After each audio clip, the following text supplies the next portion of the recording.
अगर तुम ये सुन रहे हो तो शायद मैं अब नहीं रहा, लेकिन एक बात है जो मैं कभी कह ना सका।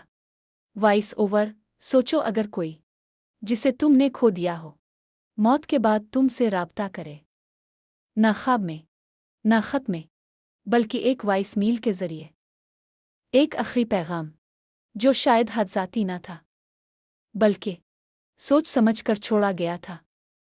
यह है साम की कहानी।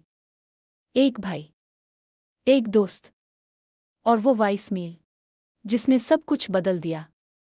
साम वो शख्स था जो खामोशी को भी पुरइत्मीनान बनाता था, ना इसलिए कि इसे कुछ कहना नहीं आता था, बल्कि इसलिए कि वो दूसरों की बातें सुनने का हुनर रखता था। हम बचपन के दोस्त थे, चादर के कले बनाते, रातों को टूटे दिलों पर बात करते, और जब जिंदगी मसरूफ हो गई हम फिर भी जारी रहे। लेकिन साम के पास एक राज था, ऐसा राज जो वो छुपाए रहा। इसे मोहलिक बीमारी लाहिक थी। 1 साल तक इसने किसी को नहीं बताया, हता कि मुझे भी नहीं। वो नहीं चाहता था कि लोग इसे कमज़ोर समझें, वो चाहता था कि इसे हमेशा मुस्कुराता हुआ याद रखा जाए। जब मुझे पता चला मैं गुस्से से भर गया, इस पर नहीं, वक्त पर जो हाथ से फिसल रहा था। लेकिन साम अब भी साम ही था, हंसता रहा, मजाक करता रहा, और जब चेहरे पर बात कहना मुश्किल हो गई तो वॉइस नोटिस रिकॉर्ड करता रहा। फिर इसकी तदफीन के 1 हफ्ते बाद मुझे एक वॉइस मेल आया। इसके नंबर से मैंने स्क्रीन को घूरा, अंगूठा प्ले के बटन पर रख गया। दिल धड़क रहा था, हाथ कांप रहे थे। पैगाम सिर्फ 56 सेकंड का था। अगर तुम ये सुन रहे हो तो शायद वक्त आ चुका है।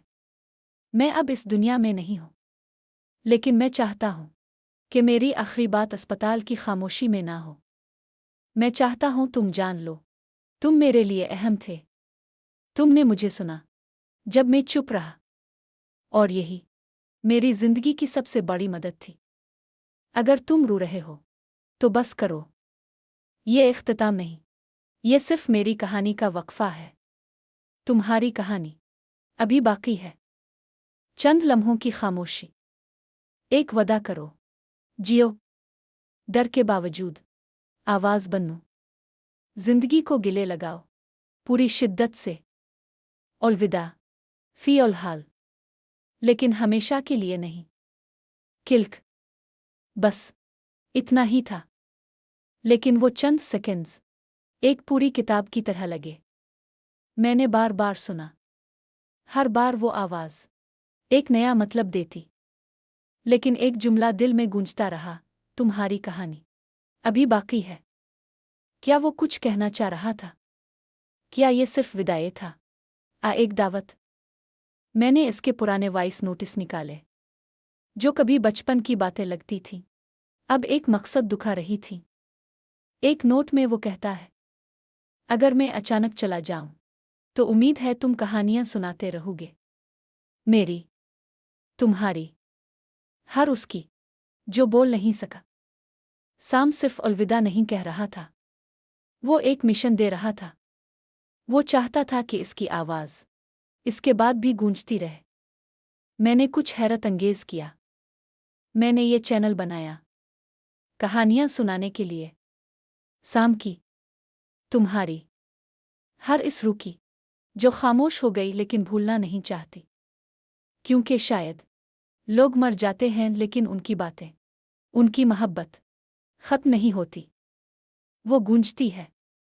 तो अब मैं तुमसे पूछता हूं, अगर तुम अपनी मौत के बाद एक वॉइस मेल छोड़ सको तो तुम क्या कहोगे? कमेंट्स में ज़रूर बताओ। शायद तुम्हारी आवाज़ किसी और के लिए ज़िंदगी की उम्मीद बन जाए।